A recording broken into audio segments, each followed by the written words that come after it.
Had a little listen to his podcast, huh? Dude, it's educational. And besides, I've been wanting to listen to this one. Welcome to Idling in the Impala, podcast by and for lovers of supernatural and the fanfiction it inspires. I'm Kasey. I'm Sandra, and today we're chatting with a fanfic author that has yet to meet a bang she didn't like. Sal, known as SamandDean76 in the supernatural corner of fandom, went all in posting fics on AO3 back in 2022 and hasn't looked back. In only a few years, she shared over 240 works that very often highlight her love of Sam. But she makes room in her stories to include, according to her Tumblr bio, the rare pairs who have a soft spot in my multi-shipping heart. Since we've yet to hear Sal utter, "Help, I can't stop banging things," don't consider this an intervention interview. It's all about Sam, supernatural, shipping, and story scheduling. So, big thanks for joining us, and welcome to the podcast, Sal. Woo, welcome. Welcome. Hello. Hi. How are you? Apparently giggly, but doing Okay, well. Good. Well, We like giggly. We're going to giggle you out of the nerves, and everything's going to be Okay. good. That sounds good. We're all I going to be safe, and we're all going to have a good time. I am just in awe of the amount of works you've done in such a short amount of time, and I know we're going to get into all of those parts of fiction and writing and all of that good stuff. But we always like to start with our interviews, just pulling it all the way back as to when exactly, Sal, you got into supernatural. COVID. That's a lot of Trapped in people. Yeah. I was trapped in my house, and I had made the promise to myself that I would watch the show once it went off the air, because the WB and me have a long history. It's complicated. It's not good. And I suffered through Buffy and Angel, and my little heart was broken many times. And Supernatural seemed like I would love and adore it right from the start. But I was not going to let myself be traumatized by the network again. So I was like, it's going to go off the air in 5 years. I'll watch it then. No problem. Oh, 15 fucking years later. I hadn't really paid attention to it. I mean, I'd seen an episode here or there, thanks to my mother. Okay.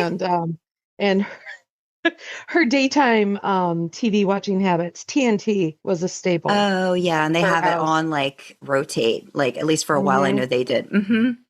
Yeah, they would do like a 4-episode block, and then a few episodes. Then she'd switch over to Lifetime, do Grey's Anatomy. So I'm flipped. It was always fun to see what I was going to be exposed to when I went over to see her. But yeah, did she suck you into Grey's Anatomy though, or were you like? Oh yeah, I've watched every single episode. Oh my gosh, you through champion! The 15th season, and at that point, Derek's dead, and I was just like, okay, yeah, I wandered away from it. I have not come back because it just seems like it got a little crazy. I couldn't tell you, but I can tell you that my husband found it on, I don't know, Disney Plus or something like that, and he soldiered through. He's caught up with it. He went from nothing to like 20 odd seasons in a significant, like a short period of time as well. I was like, did you like eat and shower like at any fucking point while I was at work? What are you doing? And he's like, I just think it's really good. Okay. Oh, it is. I mean, God, and Jeffrey was over there on there as Danny Cat, and it's like that's where I fell in love with him. I'm just like, oh. Was there?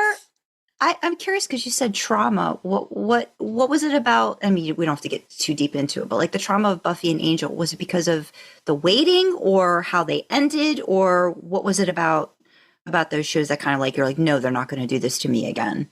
Yeah, it was the you get 6 new episodes, you have 8 weeks off. 4 new episodes, you have 6 so the weeks delay off. And having to wait and not knowing their schedule, right? Like, yeah, and when you would watch the teaser trailers to like, hey, come watch this week's episode, they were always so manipulated and just like it wasn't even true to what the episode ended up being. And it was just such a roller coaster and it really frustrated me. And Yeah. I've seen some of the hot takes that because once I discovered Tumblr and all the old reels that would pull up and whatnot, and it's like some of the hot takes, and especially going where you would have the that cliffhanger. Oh, Sam at the end of All Hell Breaks Loose Part 1, Dean at the end of season 3. I mean, Dean again at the end of season 9. I mean, to have waited 3, 4, 5 months before resolution, oh, I would have lost it. No, I So- couldn't do that. So Yeah. I was honestly extremely happy that I did wait, and I could watch the entire show in 3 months. And oh, hey, Dean's dying. Yeah, next episode. Hey, look, he's popping up fresh as a daisy. It's awesome.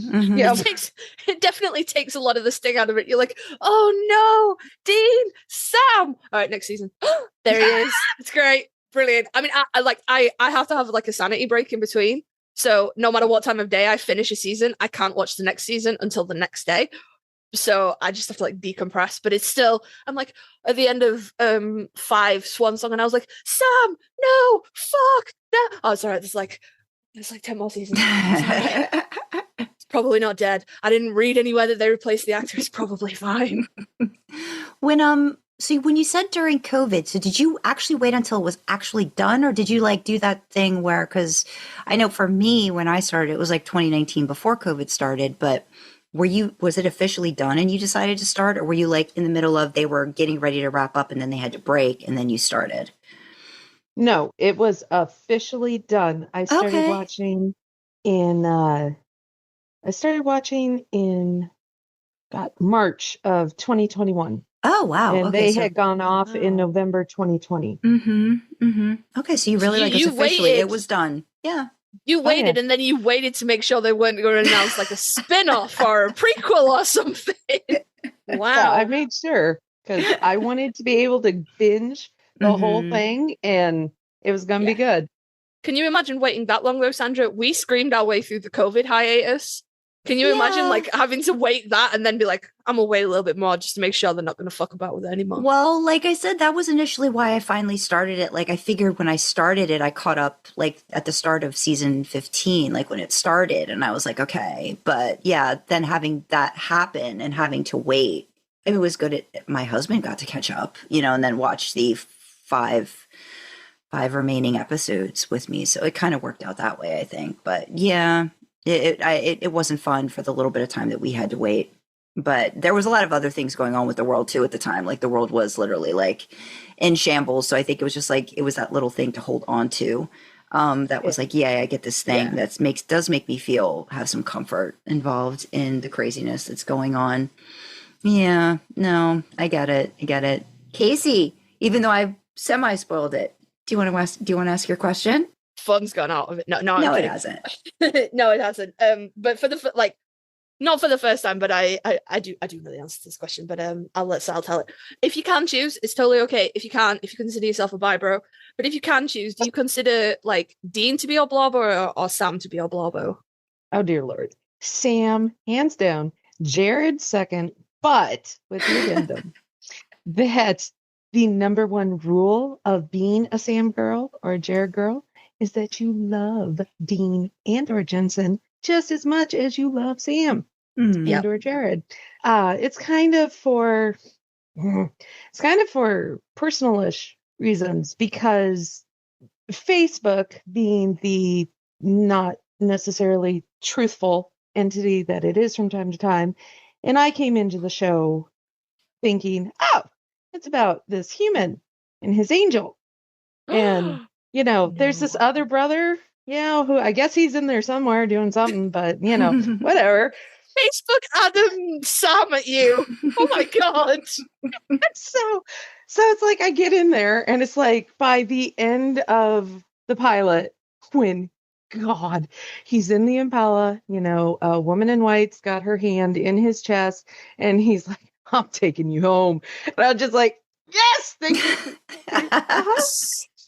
You're not the first one that said that too. I think Fictional Lemons was another that said, didn't really like who is a Sam lover, like was just like, I didn't know about Sam because of the what she'd been exposed to online and like, that whole aspect of it. So it's always interesting. Like you said, even like the way the teasers of like a show will kind of twist stuff around. It's like whatever you're kind of open to receiving information wise is not necessarily everything. So yeah, that's an interesting little part. But yeah, there's other people that have had that same experience with the show. And I have learned to cultivate my experience because unfortunately there are a lot of Sam haters, and I block freely. I don't even mess with it. It's like, because, and this goes in with Jared as well. The fact that he came forward and, did something that could have freaking ended his career, starting Always Keep Fighting, admitting that he had issues with mental health.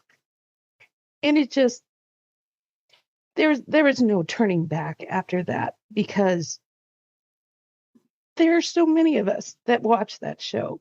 And it's like, yeah, we're functional adults and whatnot, and we can keep keeping on, but it's like, some days you need help. And it's like having him there and just freely admitting to this and just talking about it so openly. I mean, that's probably the biggest part of why I feel an affinity for him, because it's just like, the risk he took to just go out and do that. And, Jensen by his side the whole way, and just, yeah, I love the boys as a unit, but yes, I am more towards Sam. Mm-hmm. Yeah, I get that. You mentioning that about ending his career, it's 10 years of Always Keep Fighting this year, so I'm sure you've been on stands bankrupting yourself, much the same as I have. And then they sent me an email. They were like, "We've packed your order. That's helpful. Dispatch it. I need to know this in a box somewhere. Send it. I need it. I've waited months." I saw something going around about Jared saying that he was like, when he announced that, he was like, "This is probably going to be the end of my career, and then I'm going to go to school, or I'm going to go become a teacher, or I'm going to go do something. But this is the end of it now."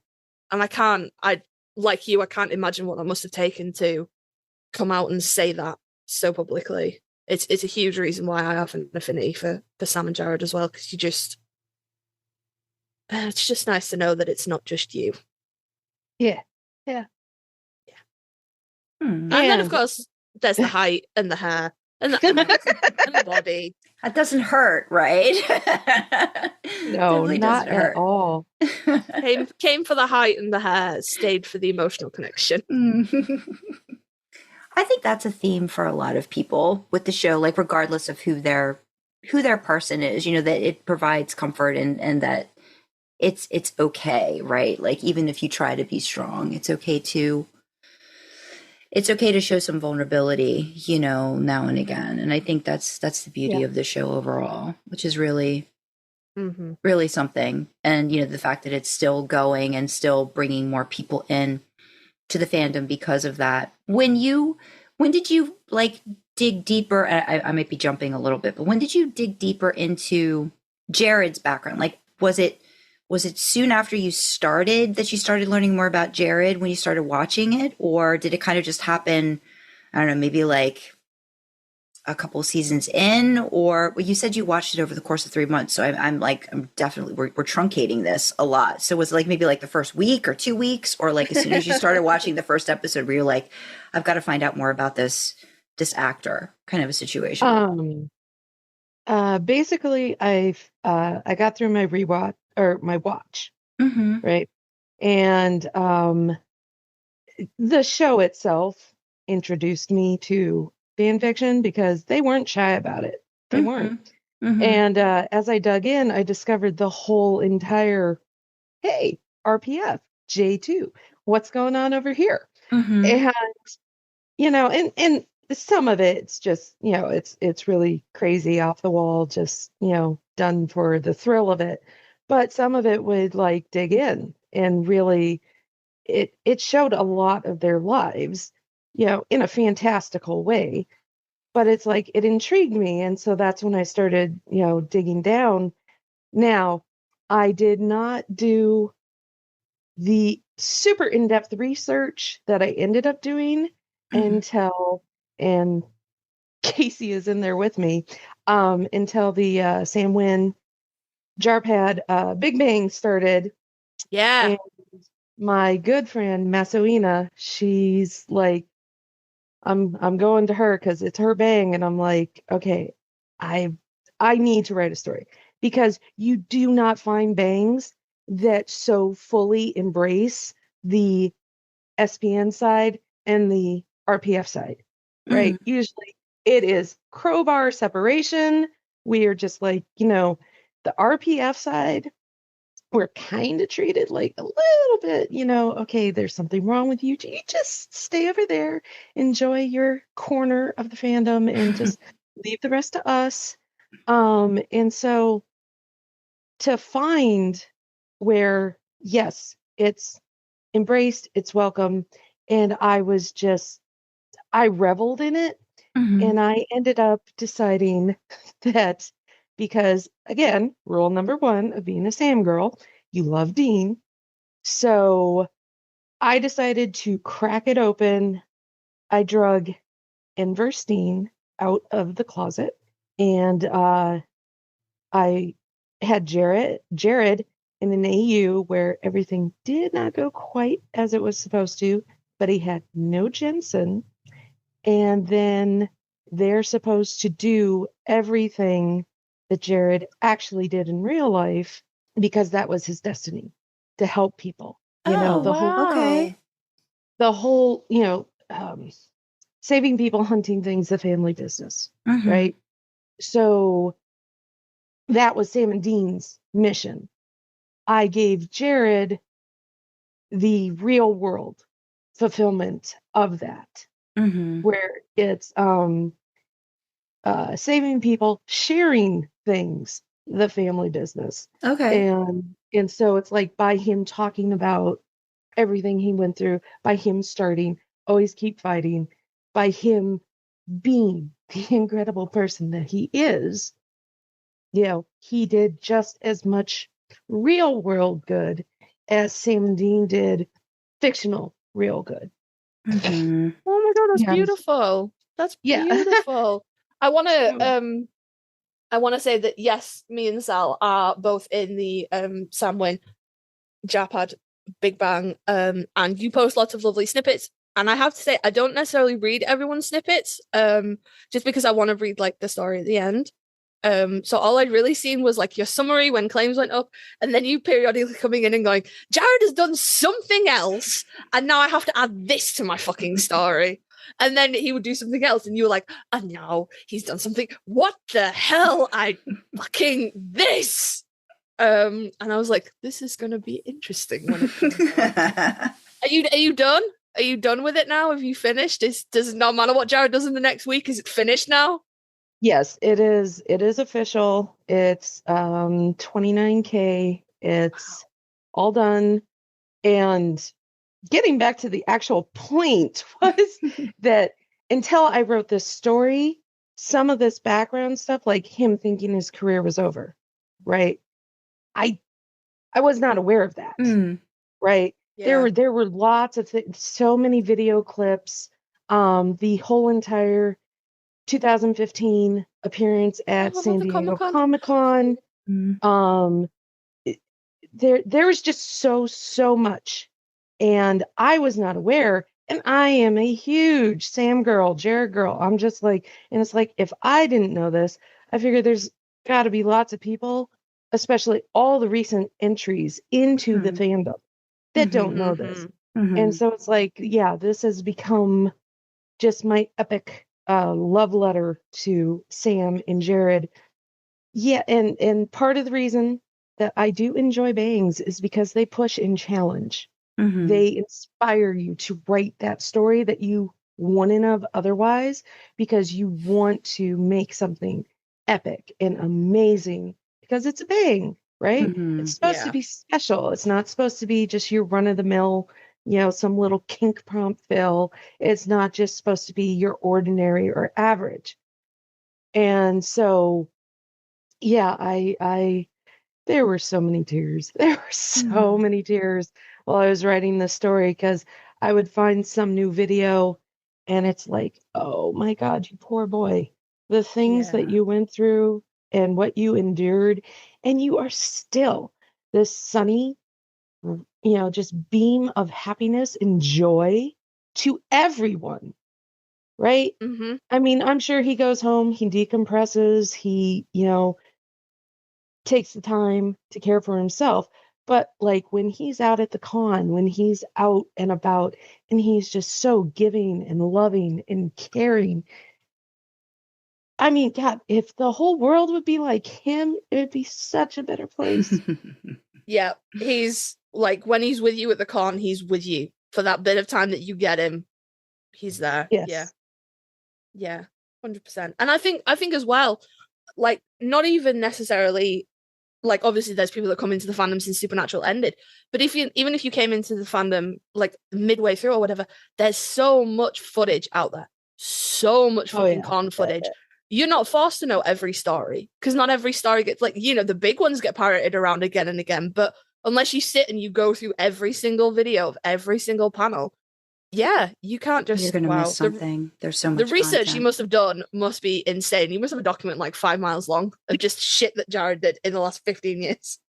20 years now. Oh, 20 years. Yeah. It is impressive, I gotta say. and then to actually, and there's one speech of his from San Diego Comic-Con, and I included it word for word because it was so touching. And I had to put it in there. And I'm like, I'm leaving a note for the beta. I'm just like, for Jen, and I'm just like, yeah, I understand that this doesn't read well and it's maybe a little overly emotional, but it's word for word. So just take a pass at it, and just, we'll try to make it as smoothly flowing, but still leaving the essence of it exactly as it's supposed to be. You may faff with the commas, but we're not changing any words here. Yeah, I've been there. I've been there with my beta, and I've been like, sometimes I'm just engaged to ideas, but sometimes I'm married to them. Don't touch it. And she's very forgiving about that. Just for listeners that are maybe not aware of the San Diego Comic-Con, that is the one. I'm checking my memory as well. That is the one where the crowd surprised Jared with the tea lights that said "always keep fighting" on them, and like held them up in the auditorium, and it was all dark, and we all cried. Yes, that's the one. I don't think I know what he said there. I've seen clips of it, but I've only seen the clips of him like looking at the candle and getting quite emotional. I don't know what he actually said. If you have a link, please hook me up. Oh, I can send that to you. Because the thing of it is, when you get like the digital copy of the show, or you see the official Warner Brothers sanctioned copy, they cut out his remarks of what he says. So I had to go digging, which is because I had watched those panels as part of my package, because I bought the entire series digitally and then I have it on disc. But that is again issued by Warner Brothers. So his comments are not on those. You have to go searching, and it's like, and he was tearing up, and he was so emotional while he was saying it. And of course, I'm also trying to juggle the fact that there is no Jensen, right? So I have Chad substituting for Jensen. So he's like filling in, and he's like, because in real life they are good friends. Now, obviously, probably not as close as Jared and Jensen, but it's like, so I'm like, I can't change what Jared says, but I have to change my timeline and I have to change other people, what they're saying. And it's like, so it's this weird mix of exactly what was said and done and the augmented, a little bit tweaked for the fantasy realm AU that the story exists within. Yeah. So there was so much balancing going on.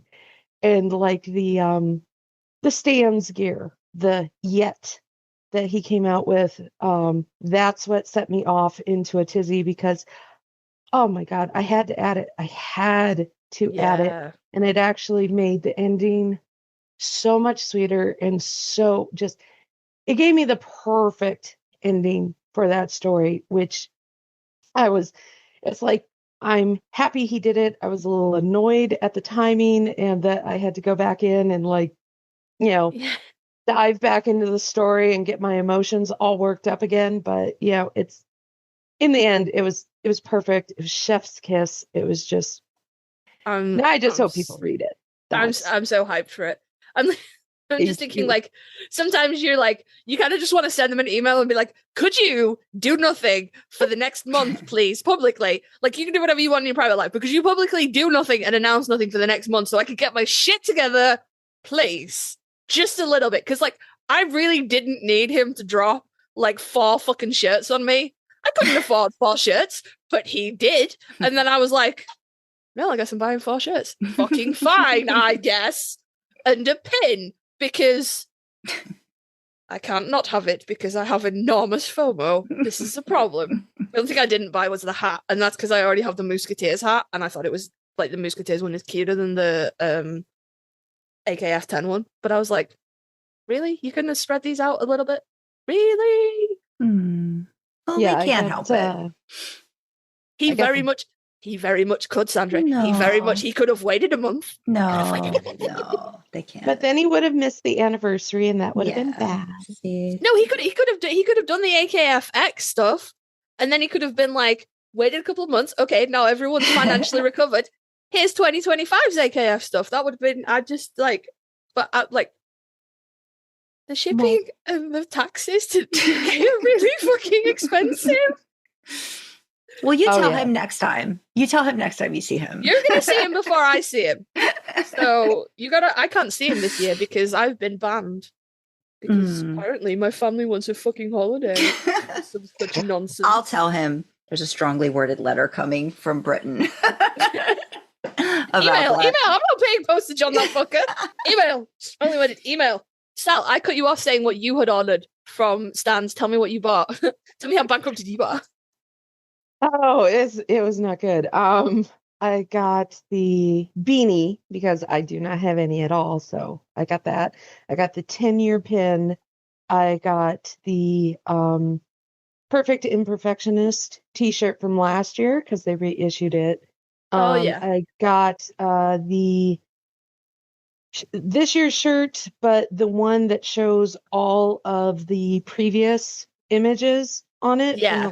All 10 years, because again, I had never gotten anything because I hadn't been actively engaged in the fandom. So it's like I was unaware of all this. And I got one more thing. What did I get? You must have got something with "yeah" on it. Yeah, I think just the regular t-shirt then. But it also has been put into a box, and I have a shipping number, and it is sitting, and it is annoying. And it's like, it's in the box. Hand it to the carrier. Let them bring it to me. Go now. You've got I understand that. I sympathize with that. But please bear in mind that yours is going to get from Florida to wherever you are. Mine is going to get from Florida to New Jersey, across the fucking Atlantic, into Heathrow, London, and then like halfway up England to me. And all I have is an email that goes, your order is being packaged. Oh, warehouse cat. That's fucking cute, Stans. Give me my shit. I spent so much money. Give me it. I bought everything. I buy everything every year. Last year he did Imperfectionist and SPN Moose, and I bought those. I got the You Define You hoodie and the pin when they came out. I got the Always Keep Fighting pin. As long as I've been in the fandom, which is only like, it's like 3 years maybe. I've been buying this shit because I'm like, oh my god, I missed out on all the really good ones at the beginning. I want Moose and Squirrel Says Always Keep Fighting. If I could actually find it, and I would pay the inflated resale costs, but where it was the heart with the basically the anti-possession type flames around it, and it's the rainbow color. Oh, if I could find that, yeah, I would bankrupt myself to get my hands on that one.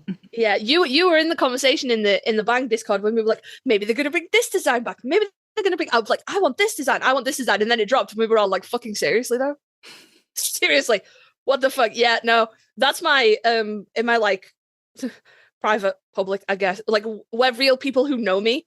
The part of the internet I exist on where real people know me, who can like come to my face and be like, you write what now?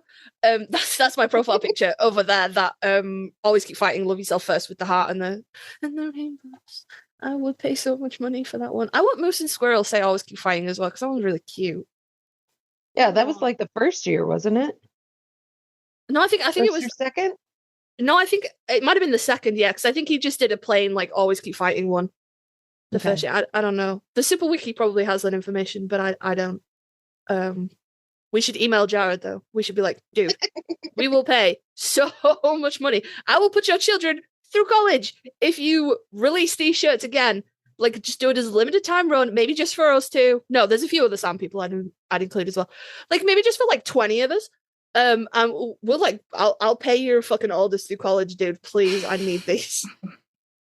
I'm pretty sure he's got that expense covered, so I'm not sure odds of success. What else can I offer him? I don't know, like a second college fund is never hurting anybody, is it really? I don't think anybody goes, no, I've got enough money for my children's education. They'll be like, what, you're going to pay more? Yes. Okay, all right, Sandra, hold on. I'll behave myself. Just no, it was. I could hear editing tapping her fingers, going. No, it was. It was me derailing about the fandom and stuff, but no, I just kind of wanted to go back a little bit to just overall thoughts on the show, favorite characters you have outside of like Sam and Dean before we get back into like the writing side of things. Wow, who don't I love on this show? That's the problem. Yeah, there's so many. Well, okay, so Gabriel captured my heart and just so hard. And honestly, I know, and maybe it's the multi-shipper in me, but honestly, the whole Sabriel everything, I can fucking see it so easy because it's like Gabriel rebelled against heaven. You know, he was the younger son, didn't want to be told what to do. You know, he went off, he made his own way in the world. It's like Sam, the younger son, didn't want to be told what to do, rebelled against John and Dean, went off in the world. And I'm just like, those two have so much in common that, yeah, it's not even surprising that, like, you know, Gabriel's my next after the boys. It's like Castiel, because he's fascinating as a character, right? I am the all-powerful angel of the Lord. And he's like ultimate soldier, always obeying. And then he ends up after like, you know, a season with Dean, he's like, yeah, fuck that shit. And he's just, he's rebelling against everyone and everything. And it's like his overall arc, right? He made so many mistakes. He's always seeking redemption. He's, you know, just trying so hard. Half the time he is trying so hard. And when he fucks up, it's usually because he's trying to do something right, but he's going about it the entirely wrong way. You know, and the entire half of the episode, Firstborn, which everybody always remembers because that's where Dean picks up the mark of Cain from Cain himself. But the other half of that episode was Sam and Castiel in the bunker trying to extract the remainder of Gadriel's grace. And Sam's like ready to, you know, end himself, right? like telling Cassiel, drive the needle in deeper. You need more grace so we can do this spell. Just keep going. I don't care if it kills me. We have to get him. He has to pay for what he did. And Cassiel is like, no. He's like, he had just gotten done with his being human. He had just gotten his stolen grace. So he was an angel again. And the speech that he gives to Sam, talking about that, yeah, Sam's fucked up a few times with the best of intentions. But the only being in existence that has possibly fucked up more than Sam is Cass himself. And he's like laying it out, and he's being so honest, right? And even though it ends up hurting them, that they are unable to have enough grace, it's like he's not going to do this to Sam anymore. He heals him, and Sam's kind of like, like, dude, why? And it's like Cass is explaining, and it's just the growth. Because like season 4 Cass, oh fuck, God, Sam would be dead on the table, and he'd be like, well, these things happen. What are you gonna do?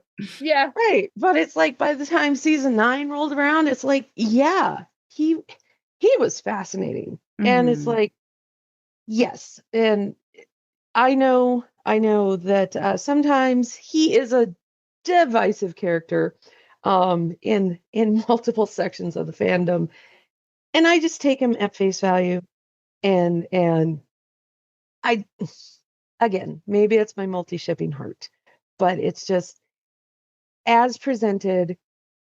If you're just looking at what he truly did, he is a fascinating character. And like Gabriel, I love him.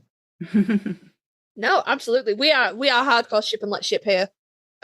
We don't like discriminate or judge on anything like that. But yeah, no, just purely from a character standpoint, it's real fucking interesting to go from I am the one who gripped you tight in 4 to like where he ends up later down the line. 100%. I don't think I'd be able to write him though. I don't know him that well. Oh, I have written that boy so much. That's good though. You have fun with him, and I love that for you. Well, thank you. Missouri, which I just God, I understand the real world reason why Missouri was no longer on the show, because Loretta went to Boston Public, where she was fabulous and amazing, and also Grey's Anatomy, where she was fabulous and amazing. Would I have loved Missouri to have stayed on that show? Yes, I would have. When I realized, rolling into my next favorite character, Bobby, that Bobby would not have existed in that universe if Missouri had stayed. So it's one of those, okay, I can live with this. You don't think they would have been Bobby. a good like duo for the boys in general? Because I feel like they would have been able to work together like in a fun way too, like just to like almost like a Rufus Bobby scenario with the boys. Would have watched if we that would have been awesome. I would have loved that. If we'd have had Bobby and his sassy wife Missouri, I would have watched the shit out of that.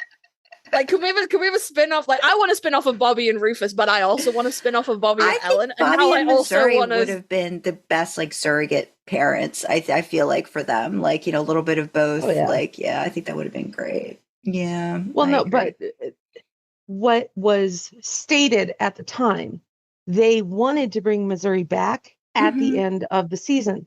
But she had now commitments going on, That's why Bobby came into existence. So unfortunately, we wouldn't have gotten what would have been amazing Missouri and Bobby together and doing their thing. It was a one or the other situation. Well, and sadness. Yes, it is sadness, but I like Bobby's my boy. Oh, I love him. I love him so much.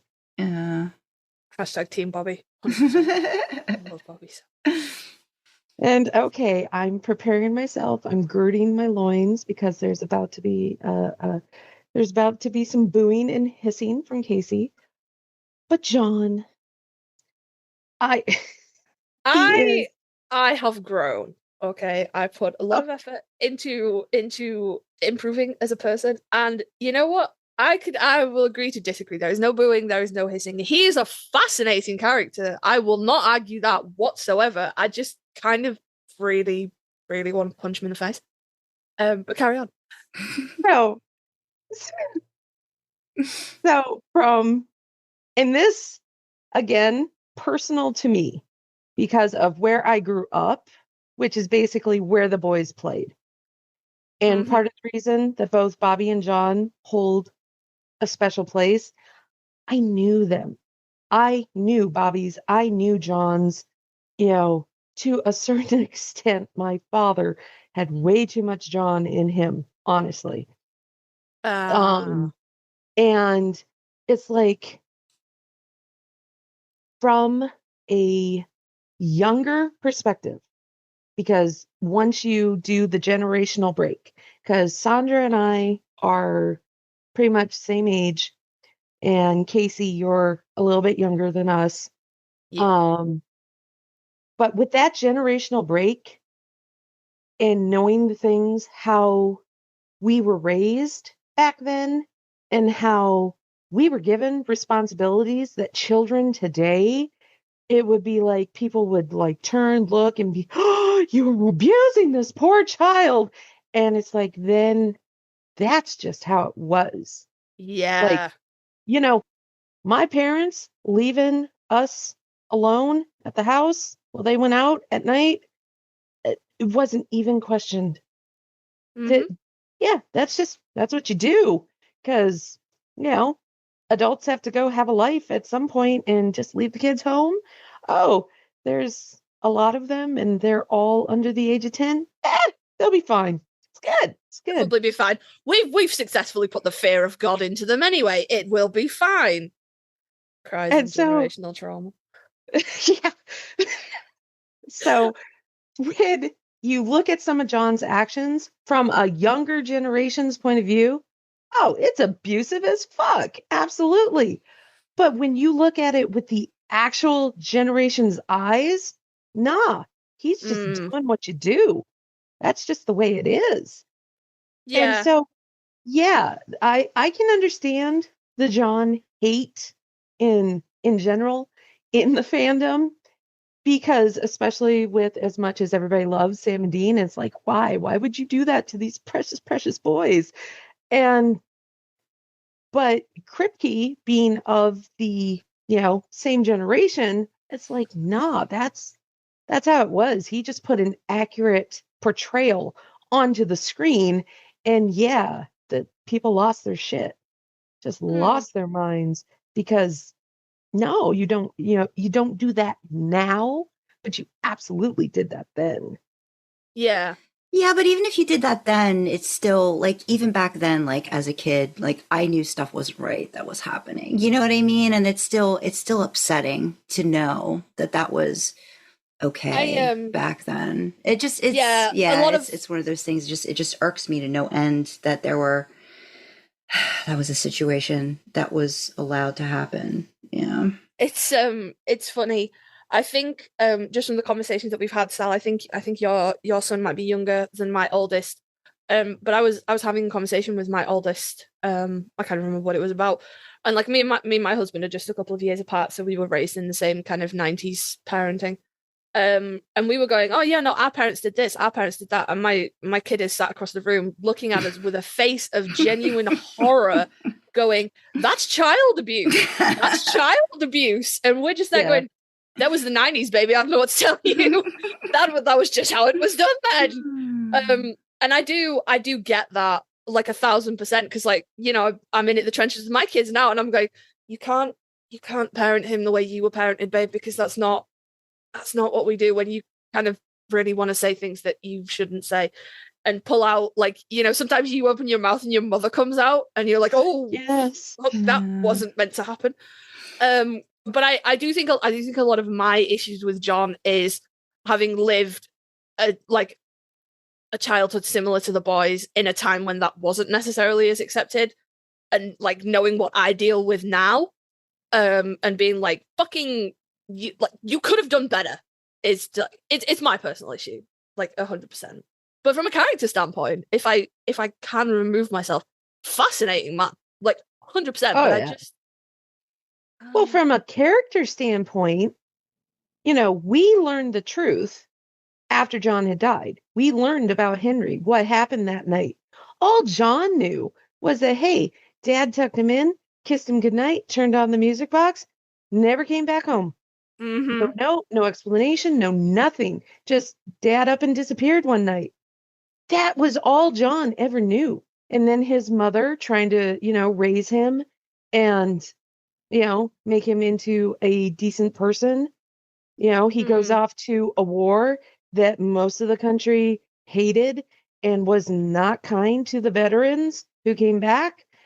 And then his wife gets burned on the ceiling. This man is traumatized. He has been through some shit. Yes, he has. And he didn't even get a fucking t-shirt. I mean, it's just... Yeah. So it's like, yes, it's like when you really dig in and look at it from all sides, which some people don't enjoy doing. And it's like, they're clearly not ever going to like read any of my stuff, because it's like, I dig in and I explore and I just like, because that's the fascinating part to me, trying to figure out like, okay, so this is what happened right here, right? Okay, well, if we change this right here, now what would have happened? It's what like, if it just okay, bends a little? Right. And so, okay, so now we're off on this tangent, and okay, this got changed as well. Oh, hey, where are we going? And just, I love to follow the flow and just see where it can go, and just how much fun you can have exploring and just like. Yeah. No, I totally get it. 100% I get it. I'm just, I I just happen to be in team tag John Winchester being my favorite thing, Dad.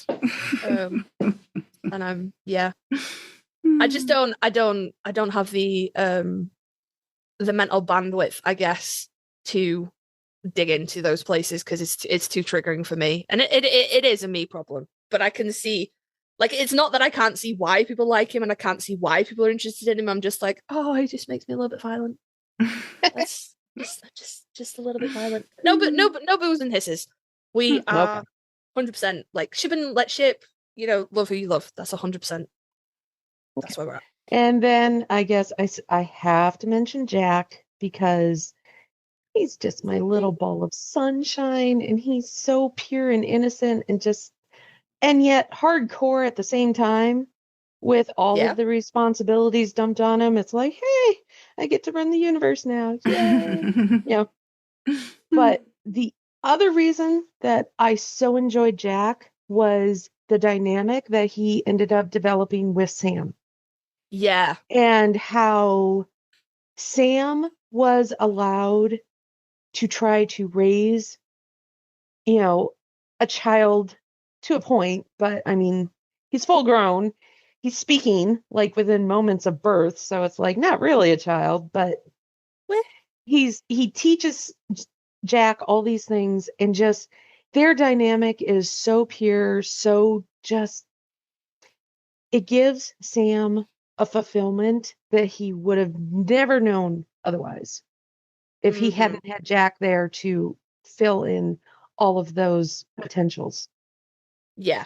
And it's like, it makes me happy. It makes me happy. Yeah, 100%. It's very like, for me, when I watch those scenes, it's kind of like Sam going, well, this kid doesn't have any more of a choice about this than I did, but I can try and, help, and I can try and make it as easy as possible, and I can do the things that I wished had been done for me. And it's very sweet. Yeah. 100%. Exactly. It's very, very sweet. Yeah. We love Jack. Anyone else? Oh, well, Crowley and Rowena, because just I love a good redemption story. And they both started off, just ultimate evil, king of hell, 300-year-old witch who's like just running around murdering everybody. And by the end of it, It's like Crowley sacrificing himself to save the boys in Apocalypse World. And God, if any scene destroyed me, I mean, there's a couple of scenes that killed me in season 15, but Rowena just asking Sam Oh, to, my you know, soul. Oh. that episode was just, it was beautiful and it was hard. And I mean, and I hated seeing what it did to Sam, but could you have imagined that at her introduction? Yeah, it's it's growth again, isn't it? I hate that scene. I hated her when she first came on, and I think that's a great example of a character. Just like, you know, the time you spend with them, and like you said, you see and you understand why she's the way she is. Yeah, I love her as a character, and I think she did have an amazing arc, and she deserved to be the queen of hell and enjoy all of that. She did. Yeah. That was a great with the red pantsuit. Yeah, I love Rowena. How do you feel about Samwena as a ship? Are you into it, or do you just not see it?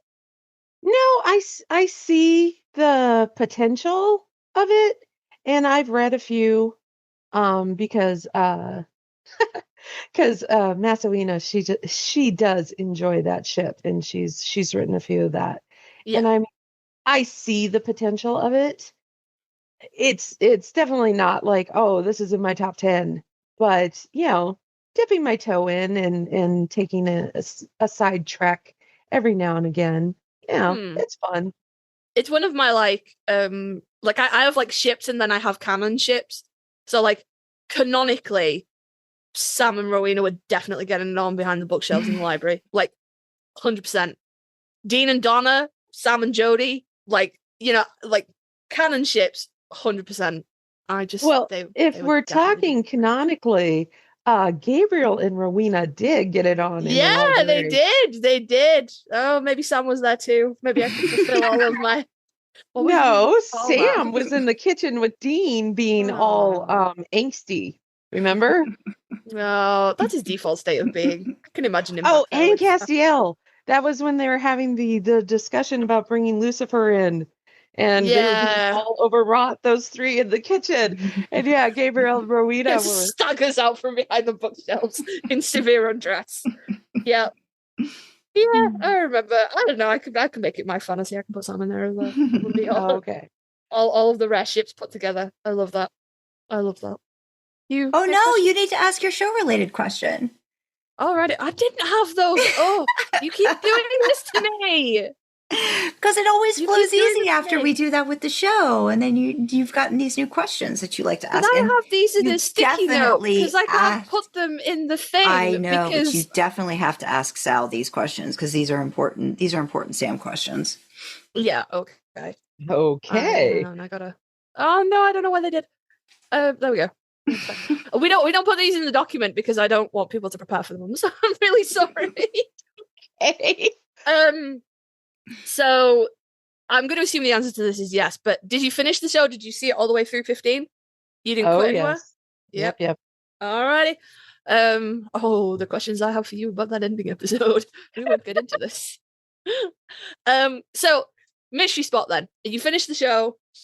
Thoughts on Mystery Spot? Did you love it? Did you hate it? Are you one of the people I've never met that's like, that was alright? I cackled so hard the first time I watched it because I took it in the spirit it was intended, which is basically a Looney Tunes ripoff, right? Okay. You know, the anvil dropping out of the sky, you know, squashing Wile E. Coyote as he's chasing after Roadrunner. That was the spirit of the first half of the episode. I watched the first half that very first time. I felt so bad for Sam. I was just like, oh my God, this was torture for the poor boy. Mm-hmm. Now, on later rewatches and understanding what came to pass, understanding all of the decisions that were made, and knowing how Sam just breaks down and basically ceases to function outside of the singular thought of must get Dean back. when something happens to Dean, Mm-hmm. I still enjoy the show because unfortunately sometimes Sam just looks so pretty when he's suffering, and it's just I understand your viewpoint that yes, absolutely. This is a horrible episode because Sam is just emotionally tortured every inch of the way. And you can see the Just so episode sad. wearing on him, and he's just like he's not even washing his hair really. He's getting Mhm. greasier. He's falling apart. But knowing that at the end, yes, he gets Dean back, but also knowing that in a few episodes he's losing Dean anyway. And it's just like taking it isolated, taking it for what it was intended. I enjoy it. I laugh. But I also appreciate that, yeah, it was torture on my poor beloved Sam. But sometimes you gotta torture the people you love. That's just the way it is. Sometimes it do be that way. I'm thinking now about all the like people who like consider Dean to be that blorbo, and they come and they talk about him and they're like, he's just a baby and I just want to wrap him up and I just want to snuggle him and I just want to give him like the best. And then like all the Sam people that we've had on, and they're just like, he just looks so fucking good when he's suffering. He just looks so good when he's tortured. Is there something wrong with us? There might be something wrong with us. Maybe a Does? little bit. As it does. Did you find out though?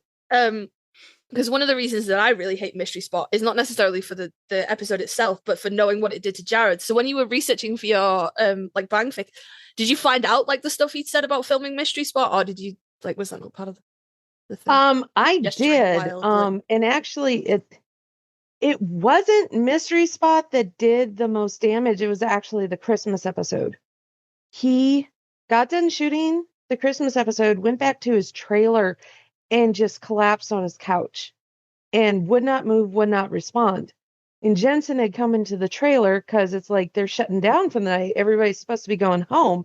And Jared is he's just like freaking near catatonic on the couch. So Jensen had paramedics called, and, they took Jared in for like an overnight stay, and they basically classified it as exhaustion because Jared's like, I couldn't admit to any of this because this is still just season 3. And this is years from the actual launch, because the actual launch wasn't until 2015. Mm. And he was just being torn up with guilt that if he, if anything happened to him, he's number 1 on the call sheet. What's going to happen to the show? He's got this amazing thing. There are people depending on him for their livelihood. And it that one just tore me up because it's like, this is classic middle child syndrome, trying to make everybody happy. Yeah. Because Jared in real life is a middle child, just like I am.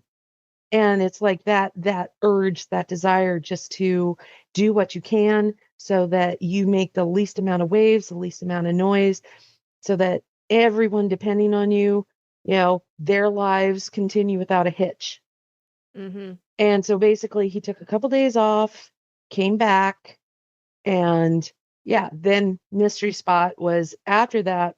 And possibly it was because they'd already had the incident at the Christmas episode, but Jensen was helping him through that because he realized that probably this episode was going to be traumatic for Jared.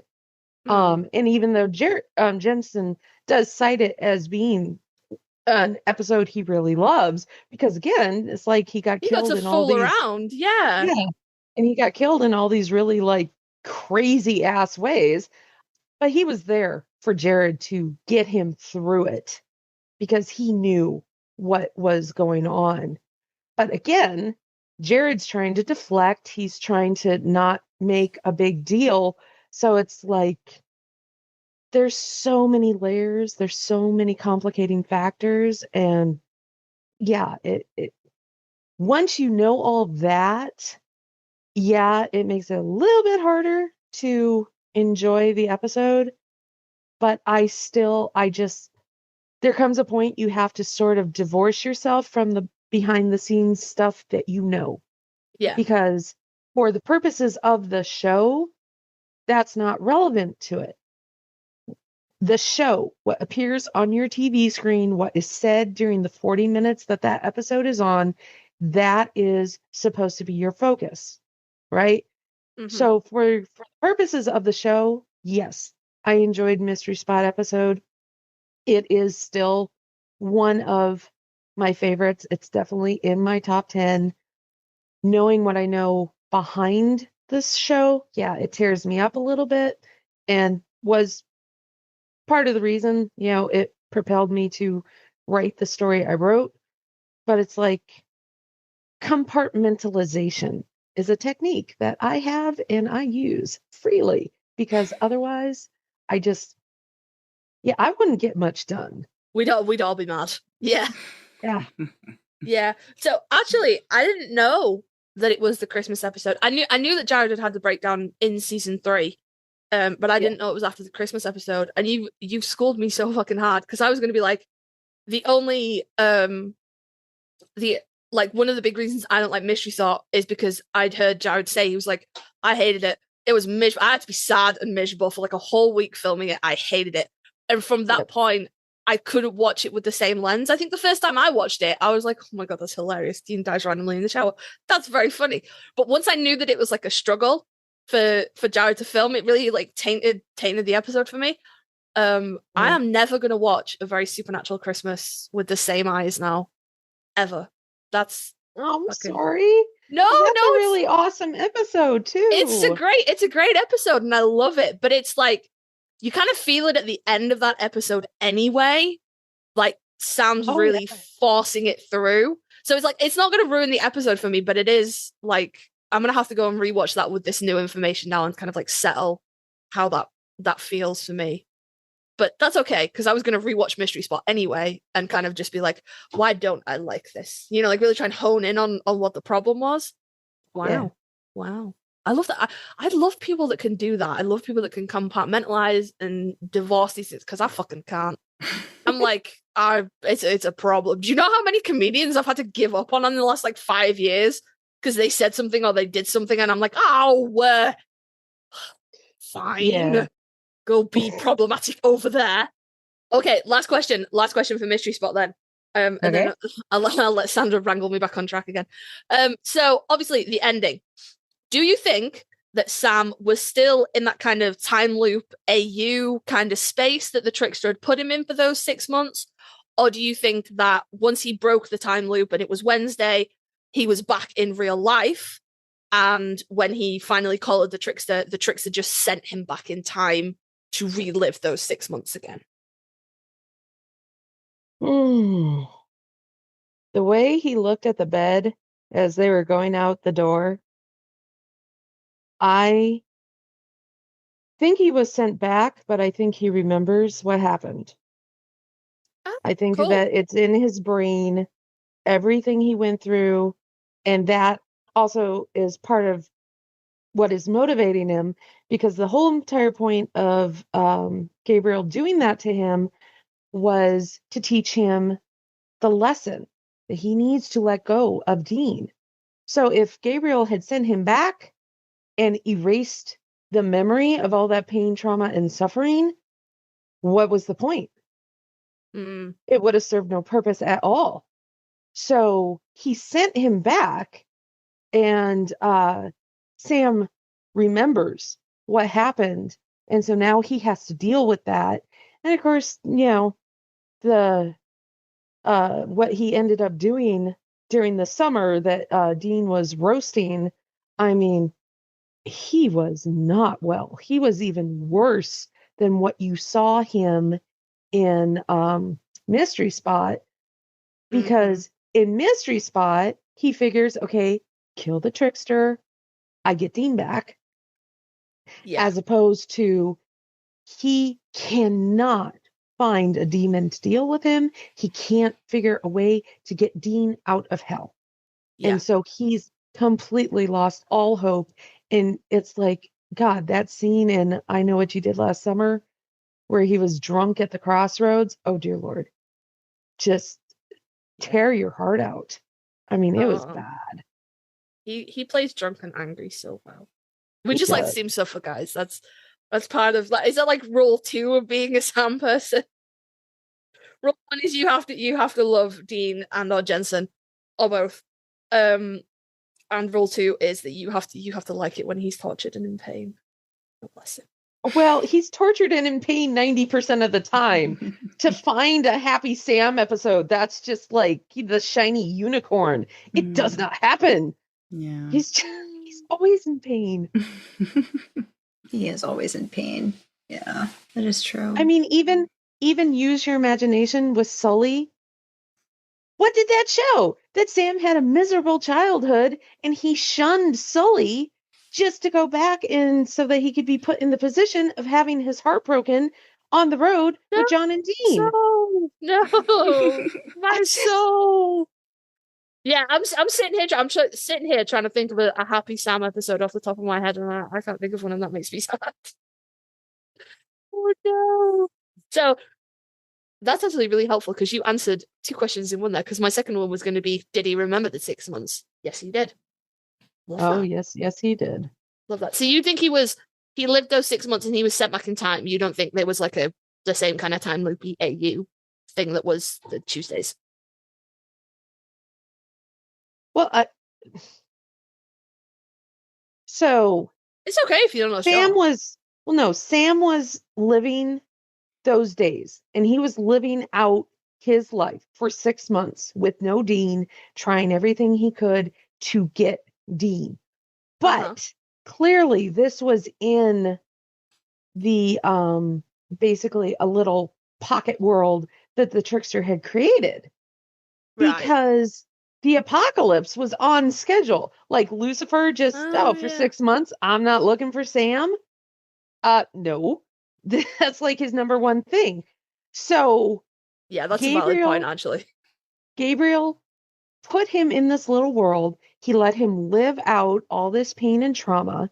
And so he just brought him back, once everything was done, brought him back, had him remember it so he would hopefully learn the lesson that Gabriel was trying to impart onto him, and then went back to regularly scheduled life. That's how I see it. No, love that. And that actually makes loads of sense. Cool. Thank you very much. You're welcome. So on to the fanfic writing. So I know we went a little bit there, but then we're going to go back a little bit. When did you start writing? Did you write any original fiction before fanfic? I did.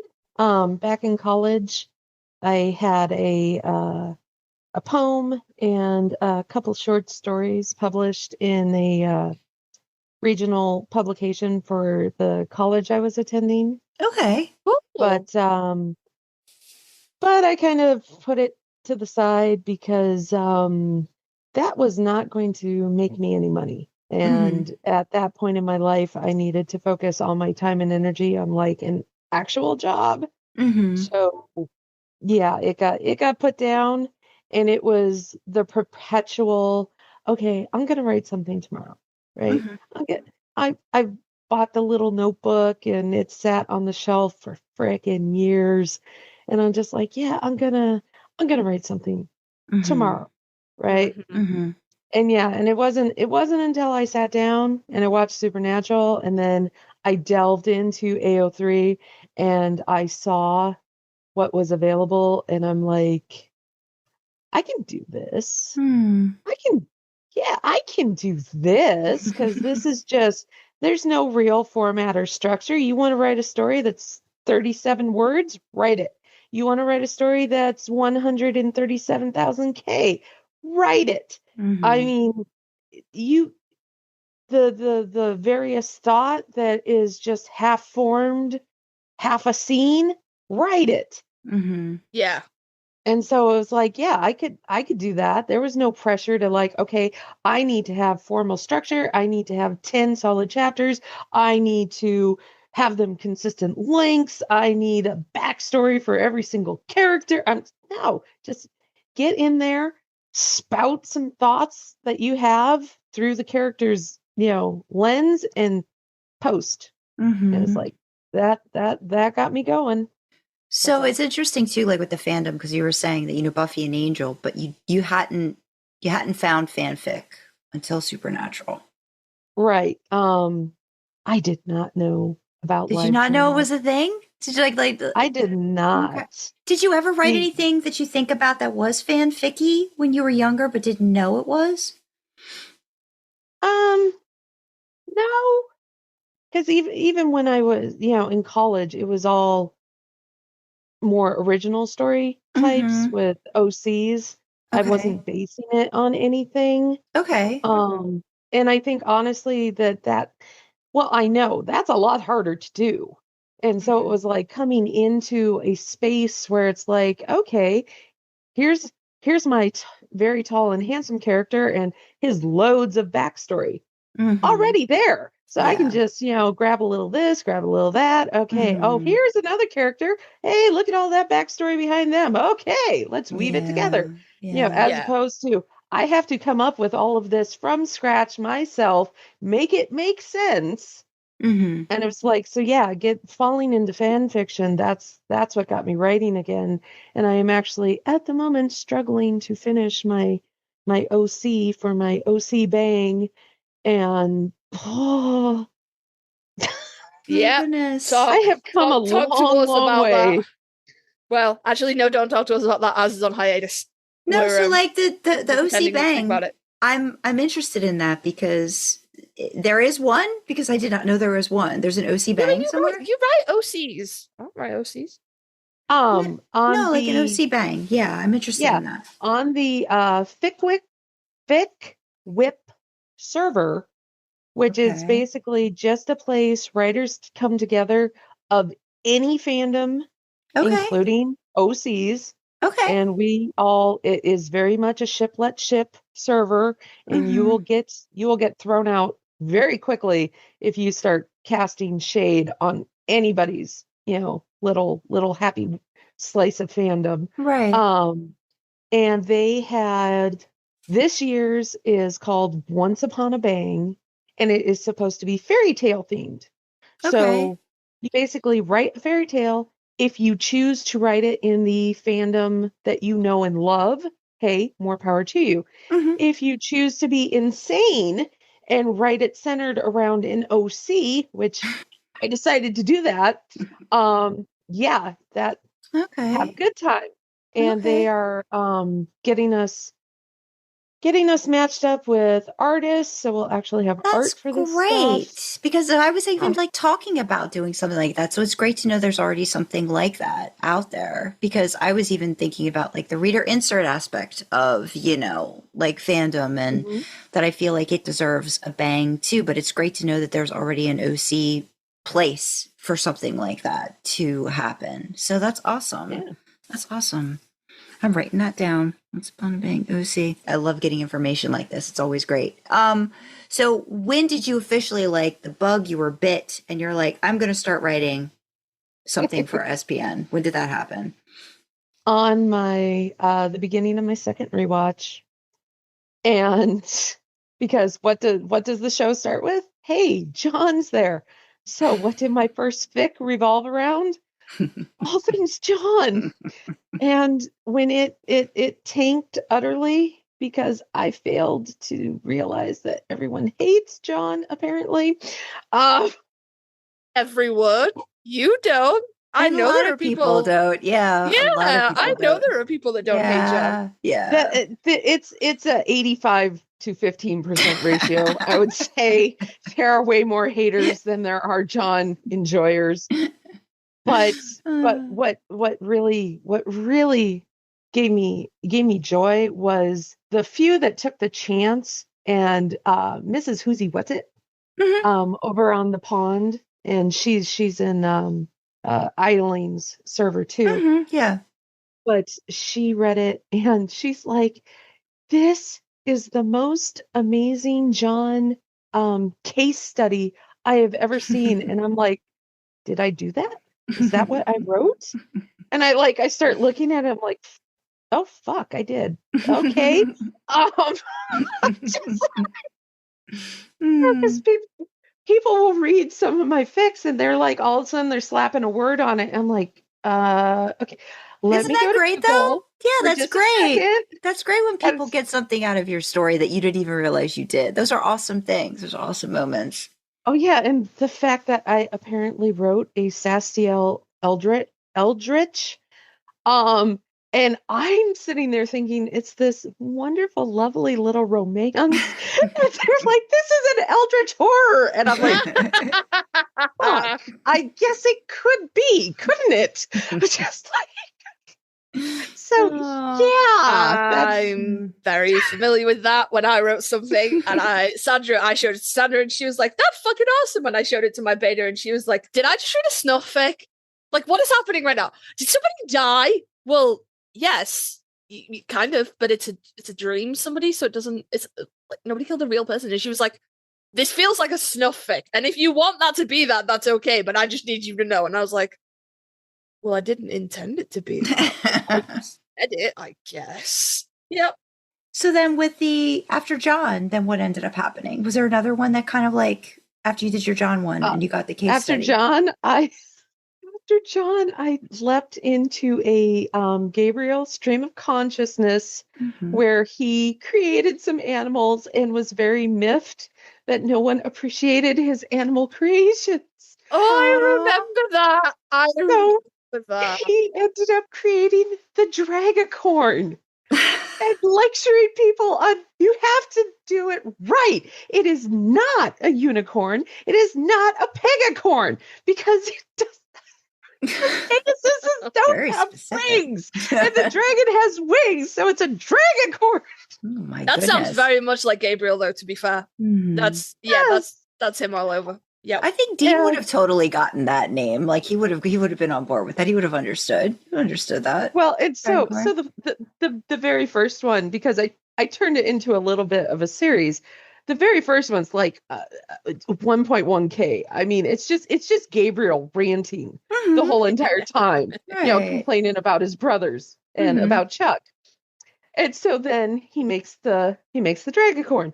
So the second story is Sam and Dean had gotten some reports of this mysterious creature. And so they go to check it out, and like Dean wants to take the grenade launcher in so bad. And Sam's just like, no, Dean, just leave it in the trunk. Come on. And all of a sudden the Dragacorn like walks up and Sam goes stock still because it's behind Dean. And they're like, oh fuck.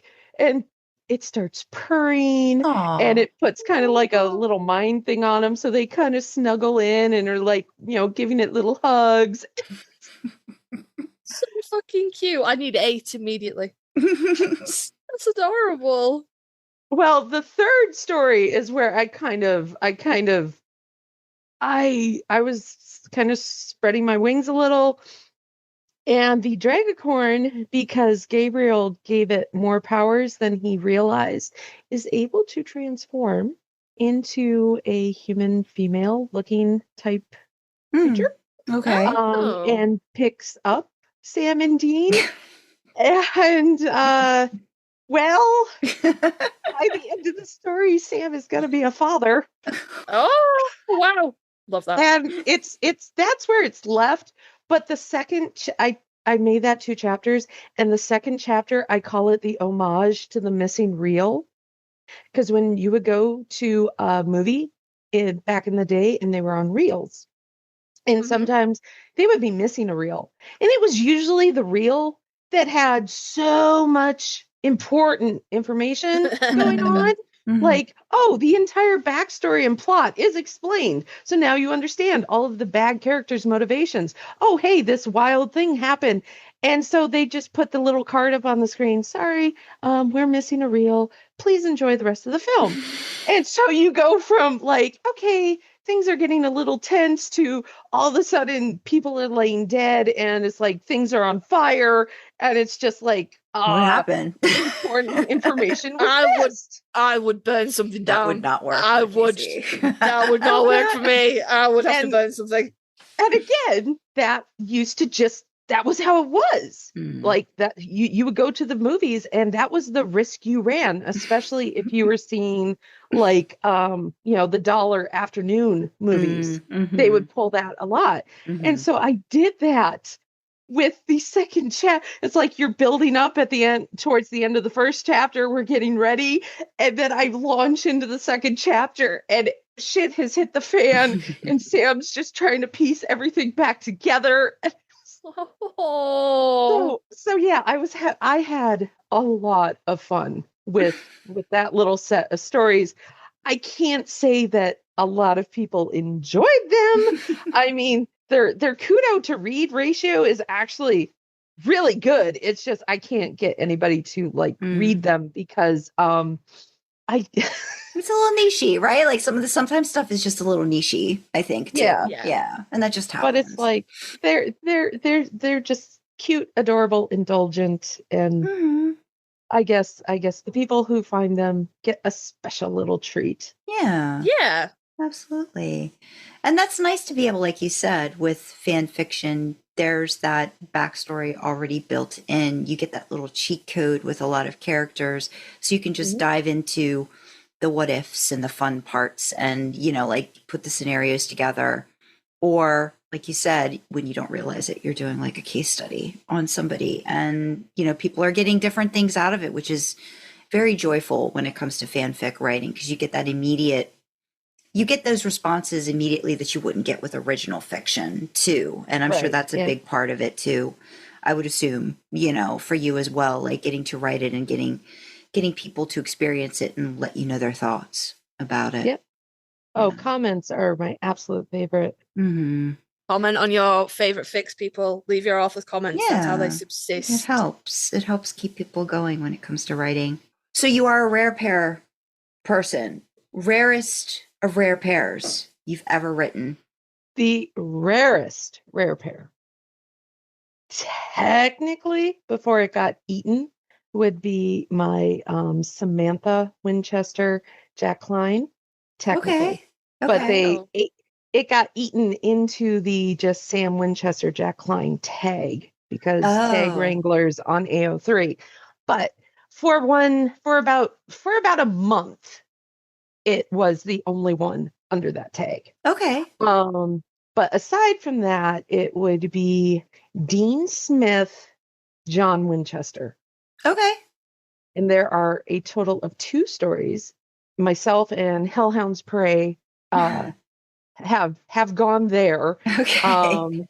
And the fact that it's like John and Dean a little bit off from what you're expecting of them and with no familial relationship. So therefore I had some people showing up that do not show up normally if it's just like a regular John Dean. Right. And so yeah, some of the feedback I got on that was a lot of fun. That sounds awesome. And then you've also got there's a Jimmy Novak. Jimmy Sam Dean is the personal so near and dear to my heart. There's a total of 8 stories out there on AO3. I've written 6 of them. Okay. So I did not create the ship, but I was honestly shocked to find that anybody else had considered it previously. But I consider Jimmy to be the ultimate blank canvas. In canon, Jimmy has 1, maybe 1.5 episodes, if you count the Heaven episode in gosh, I want to say when Claire finds her mom. Yeah. So you get a little bit of like Heaven Jimmy. But otherwise, Jimmy just has that 1 episode in season 4 where you learn he's this really devout man, apparently devoted to his family, but answers the calling from Castiel, and he's off.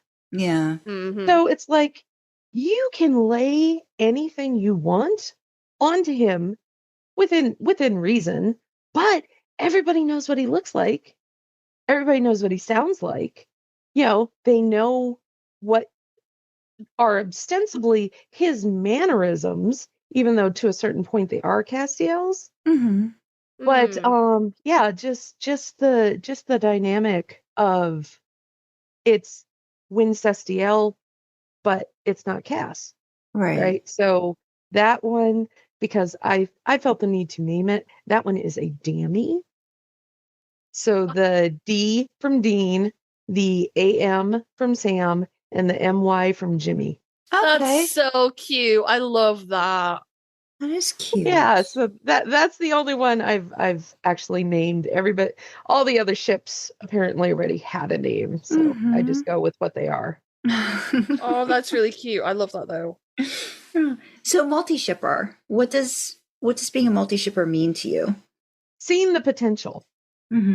Just looking at what is presented and knowing that what is presented was the fact that Chuck got bored and went off and made 1,000,000,003 other worlds that all had SamandDeans, all had all the characters that we know and love.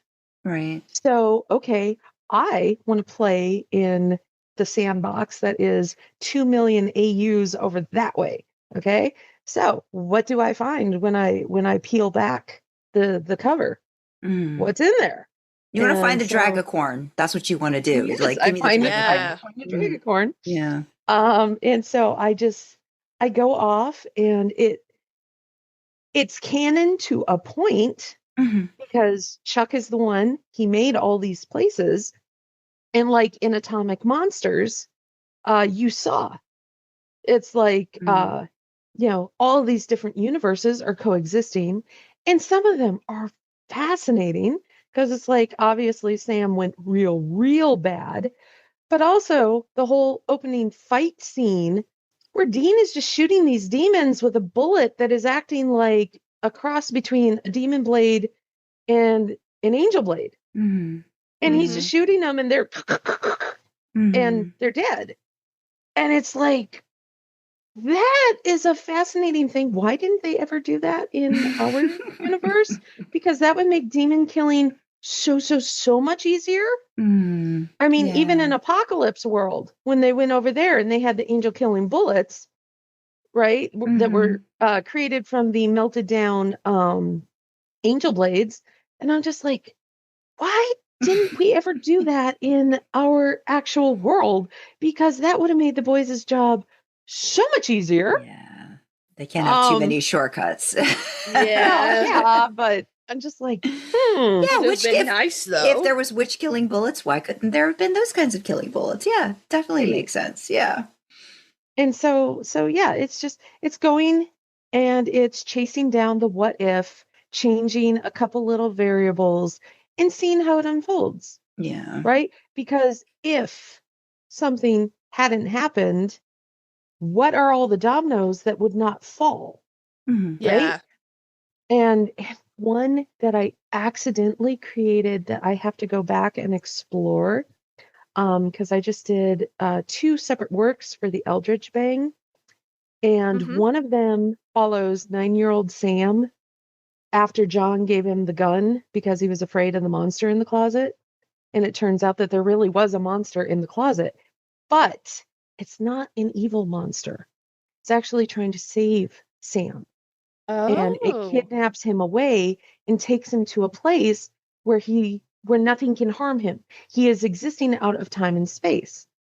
Now this Sam, it's like a Monsters Inc. thing. That's cute. That's cute. I'm interested in that. Yeah. Cute. So I hadn't actually thought about it like that. It sort of is, I guess.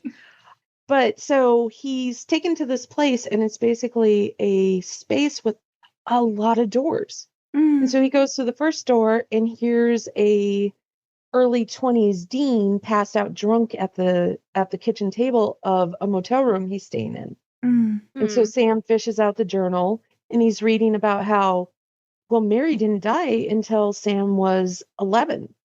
And it's like, wait a minute, what? And he goes from different AU to different AU. And he finally comes across one where Dean was the younger brother and Sam was the older. So Dean was the one affected by the demon blood. So when he gets in, when my 9-year-old Sam gets into the room and Dean comes home, this Dean knows a lot that the other Deans wouldn't know. So he works with that Sam in order to get his Sam out of the void. And once that's done, then the monster returns. Because, you know, it's like they're undoing his work. But he also figures out what the monster is. And it's, I'll just say it. It's actually all of John's manifested fears. Okay. And so all of his worries, his concerns, all of his fear that he won't be able to protect his boys has created this monster.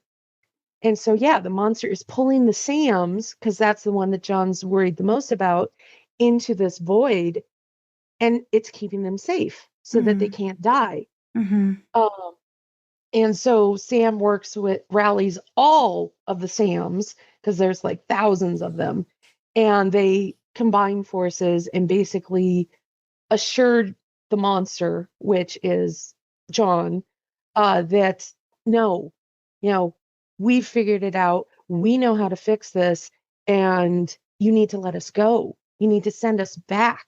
And so then there's the scene, everybody gets sent back, but Sam has to deliver the youngest Sam that's in there, that's only 3 years old, and explain to the 7-year-old Dean exactly what he needs to tell his John so that this can all come into effect.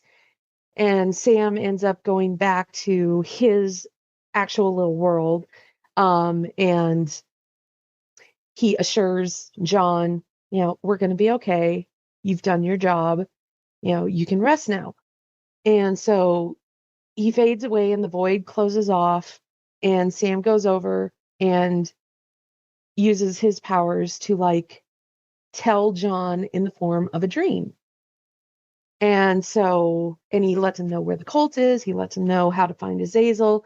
He gives him everything he needs. And then, you know, go to the end, and we have the nice happy ending where Sam gets to graduate from Stanford, and you know, it's the happy little story that occasionally I tell. Cute. I love that so much. Yeah. No, that's But yeah, but the AU of little brother Dean and older brother Sam and Dean with the powers, I have to go back and I have to explore that, because I'm just like, I need to dig into that one, because it's just like, there's so much there.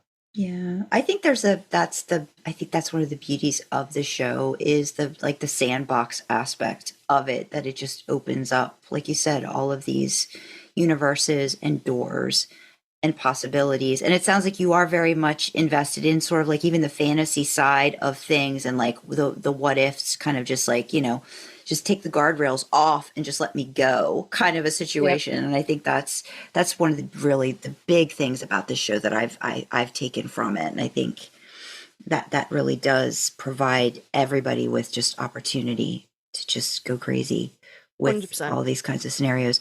I really wanted to focus the bang aspect of like your journey with fan fiction. I know you talked about it a little bit with the current bang that you're working on too for the SamWinJarPad.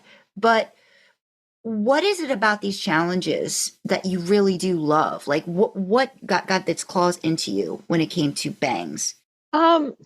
Mostly was the opportunity to work with an artist and see what would end up being created from my words was probably the biggest appeal initially. Right. Because it was like, because I would click into these stories and hey, some of them would have this gorgeous art, right, and you would see that, oh yeah, they're saying that it was created for whatever bang back in the day. And so it's like, okay, well, you know, I can dig around, I can see, let's see what I can find. And so yeah, that was part of it, the biggest draw initially, but then it became a challenge because most bangs have rules, guidelines that they Right. want you to operate within. Mhm. And I mean, they give you a lot of space, but obviously, if you're in a ship specific bang, you're limited in sometimes your character choices, Mhm. and obviously the characters are going to interact differently with each other when you're ship specific, as Right. opposed to some of them that have been free for alls. Mhm. Because like the pro ship bang, which is where I did the Jimmy Sam Dean, they're just basically, if the character exists, have a good time. They're your Barbie dolls, just smash them together, do what you want. That's what started me out. And then like the Angels and Demons bang. Mhm. So very specifically, one of your main characters of the primary duo has to be an angel and or demon. And so I did 2 the first year, and I did 1 this year. And so the first year was Sam and Dean as angels. Mhm. And then the second story was Jen Megstiel. And it was just examining the very strange relationship that Demon Meg and Castiel developed, and Mhm. how it was kind of touching and heartwarming when you would assume that these two should be natural enemies and just there should never be any kind of closeness going on there. But they developed this wonderful little relationship, right? Right. And then the third story I did for them was a Sastiel, which was a what if. And oh my god, I kind of went all out on it, Mhm. because I took the moment from 99 Problems when Castiel shows up drunk, heavily drunk, at the motel room, and He drank a liquor store, right? That's what happened. drank the liquor store. Him and Sam had a one night stand, which resulted in Sam walking away with a parting gift. But then I followed Oh. along with Cannon because he Mhm. doesn't know. And Castiel was so drunk, he just because it was basically a misuse of grace when he was trying to get Sam ready for Mhm. the events to happen. Mhm. And so what if, okay, so Sam's got a bun in the oven and he just drank down 4 gallons of demon blood. He just got possessed by Lucifer. And now this child is infused with Archangel grace, right? Oh boy. Ooh. And it's like, so it's a Nephilim, and Nephilims are canon wise stronger than the angel that sired them. Mhm. So Mhm. in theory, it would have started off as almost an archangel because it Mhm. would have been more powerful than Castiel. Mhm. Now you add in the demon blood, you add in Lucifer's grace. Mhm. And so basically, Sam ends up down in the cage with Lucifer and Michael, but he also has his sentient child that is protecting him. Mhm. And it goes from there. And it's just like, so yeah, it's like I took my angel, which was Castiel, and then I took my desire to occasionally I like to see Sam pregnant. Yeah, it's a thing. Zero judgment, friends. That's Yes. in my bookmarks as well. And I just ran with it. And Mhm. yeah, so that was a fun little one. Oh But goodness. that's what bangs do. They Yeah. present these opportunities, and you can just have a good time. I just like listening to some of the stuff that you're involved in. How do you handle Yeah, the like check-ins and the deadlines and I'm everything? exhausted for you, babe. I'm exhausted for there's you. so many things. So yeah, how do you do that just to maintain some sanity? Like as you're working on all this stuff? What is your process? Tell us. This is going to sound so simple. I have yellow Post-it notes. Digital.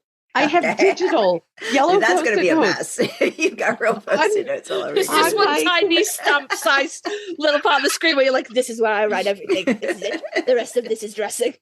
Sorry, carry on. No, but there's a little program that you can put digital Post-it notes on your computer screen. Okay. That's how I do all of it. I just have my little Post-it notes. I get to the current check-in on whatever bang, so I update my Post-it note, and I keep on going. And I have the overlap though. Like, how are you I guess this is where the compartmentalizing comes into play for you, because if you're doing a lot of overlap, being able to switch gears is probably, that's a good skill set to have then when you can compartmentalize. Yes, and honestly, this last couple of months has been rough because I signed up for every Sam Bang under the sun, and they're all wanting to post in May and June, and I'm just like, No, this is too many bangs. Oh my gosh. And there was also a brand new bang that had never been done, and I wanted to play in this sandbox so badly, and I shoehorned it in.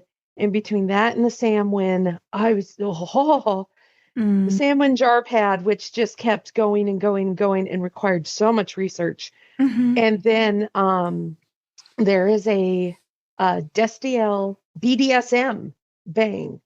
Okay. And that had not been done. And I decided, so I make this shit exponentially harder for myself. But I decided to make it a biological BDSM AU.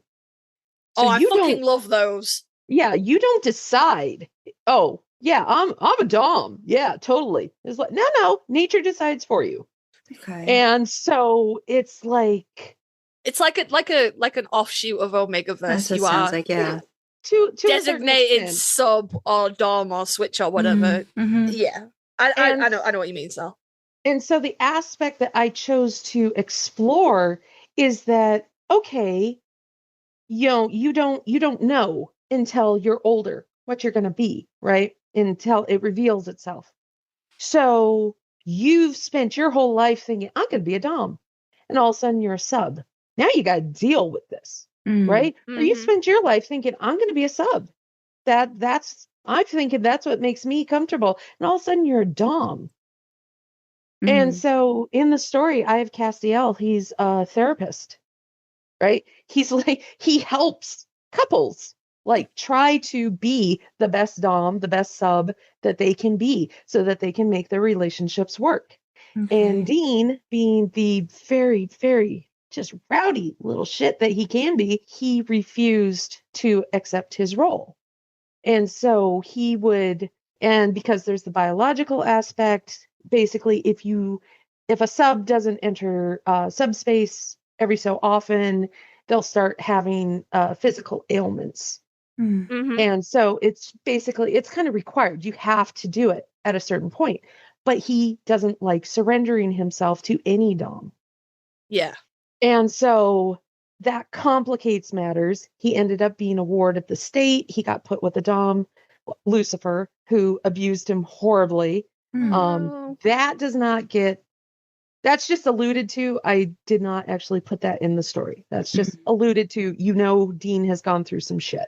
And so he gets, Sam goes over there one night and pulls Dean out, right? He's had enough of this bullshit. And he gets Dean out of there, and the courts get involved, and okay, Lucifer goes to prison. But now I have catatonic sub Dean, and he needs to be dommed in order to come out of it.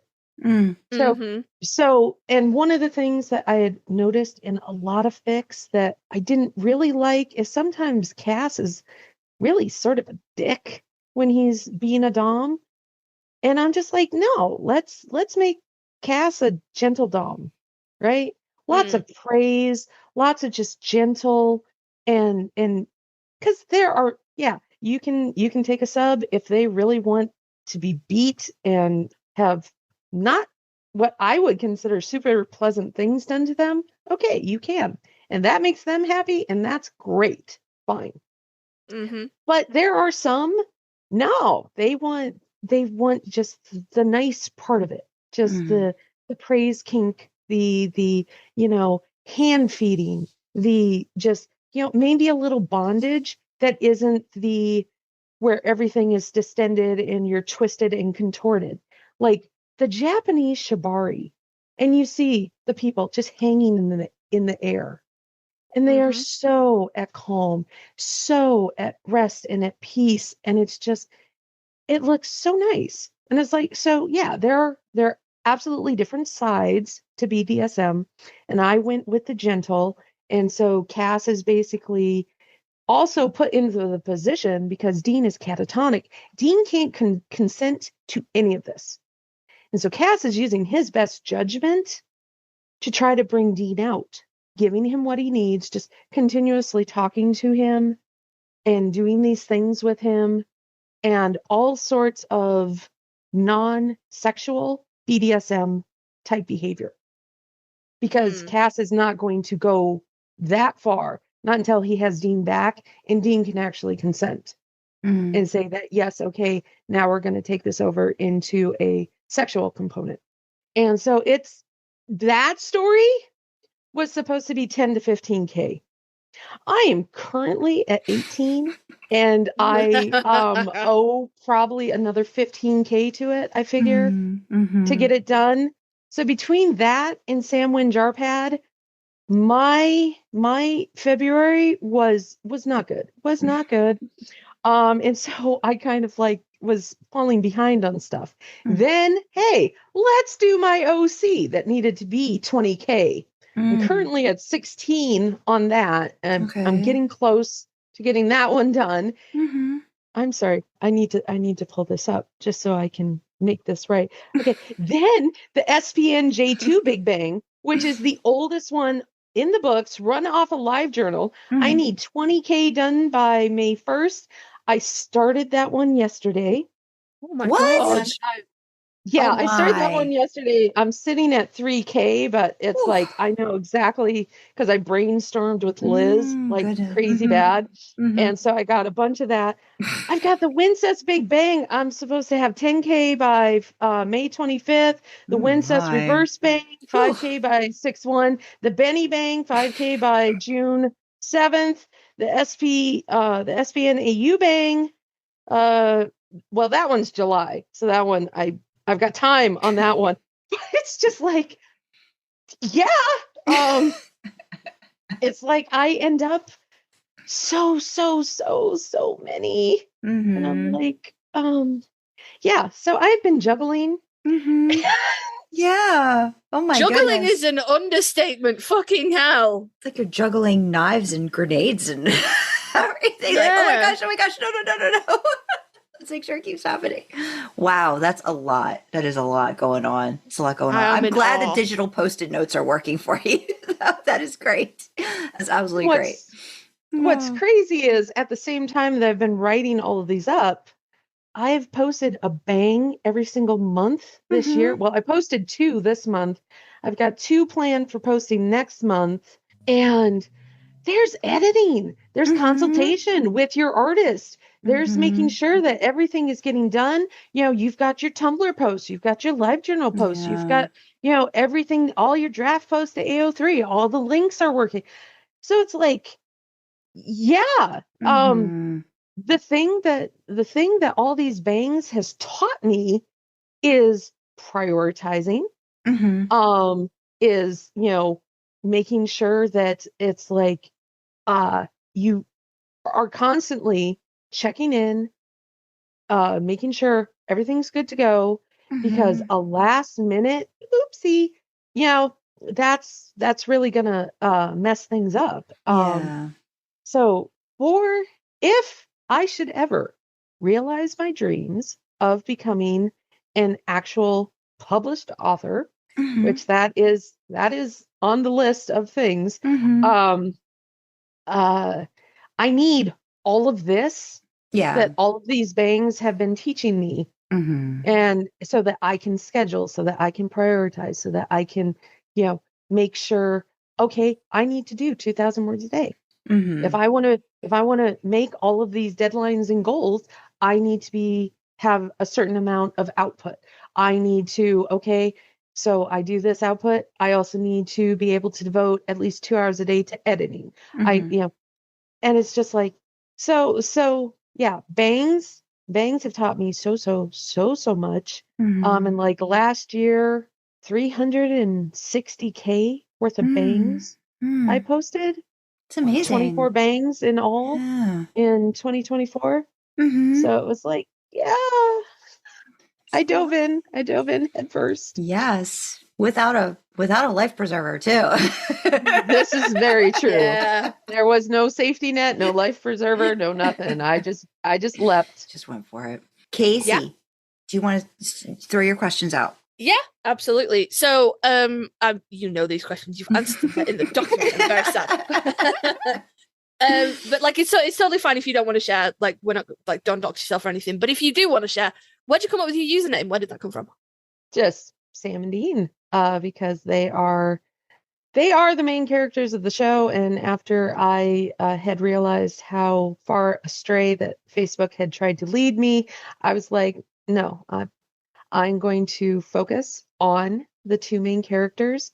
And yeah, I'm pairing them off with everybody under the sun, but these two, they're my boys. And the 76 is, if you were alive in the 90s, you know exactly what that means. I don't. So can you remind me? I don't.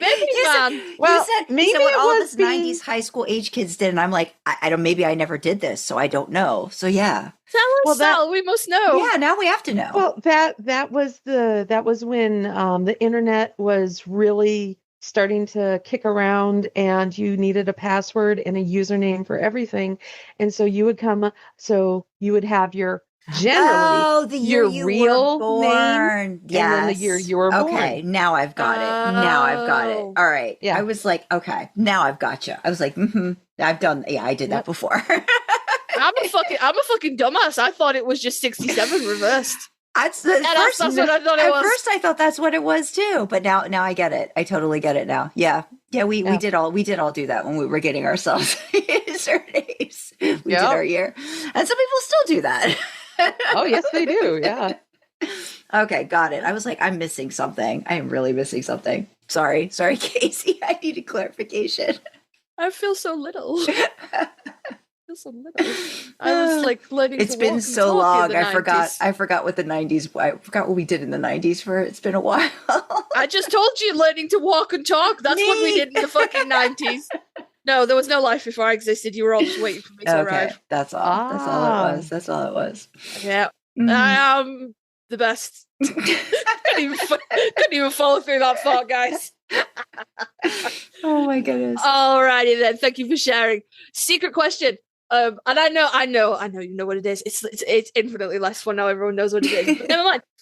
Adults don't ask other adults this question enough, and I am on a one mortal mission to change that. So, Sal, what is your favorite dinosaur? Since I was a little kid, Stegosaurus. Woo! Like, because they calm, just moseying around, kind of the big cow of the world. Except they've got that nice ridge of big plates all the way down their spine for defense. And if you really piss them off, one spiky tail to the side and you're done. I mean, it's like they'll take shit for a while, but when they've had enough, it. Love that. I just love that. Jurassic Park, Jurassic representation as well, because they were from hell yeah. Hell yeah. Did you watch the BBC show Walking with Dinosaurs? I have not. No. There's an episode for there's an episode for the Jurassic period, and like sauropods, and it's real fucking cute. It's probably really outdated for like dinosaur science now, but it's real fucking cute, and it follows this little female Diplodocus, like as she hatches and like her life in the forest, and then when she leaves and she goes out into the plains, and one of the little like her and a little band of little other Diplodocus babies are just chilling around. And they wind up they sort of come out into like a little clearing, and there's a stegosaurus there, and it's really fucking cool because it faces down an allosaur, and it's just the best. Just the best. Because they're like, oh, like it flushes blood into its plates as like a threat display, and like it swings its tail around, and the allosaur knows better, and it backs off, and I'm like, it does know better. It does back off. It's the best. You can find it on YouTube. It's amazing. Okay. It's amazing. Oh, okay, Sandra, you can. I had to give you your dinosaur moment, so I had to do that. Sal, I know that we've kept you on like a little bit of a time constraint today, so I appreciate that you've been able to like. I know we didn't even get through half of the questions, but I think that if you want to come back at some point, we could like tackle some other stuff, maybe talk about the con stuff, because I know you've got a lot of great stories about the con. Yeah. But I wanted to kind of wrap up our chat today with more of like the advice, because we usually ask our writers what advice they give to other people considering, like if they're just getting started with writing. But because you've got this bang bent, I wanted to ask, like, what advice would you give anyone considering participating in their first bang? Enjoy it.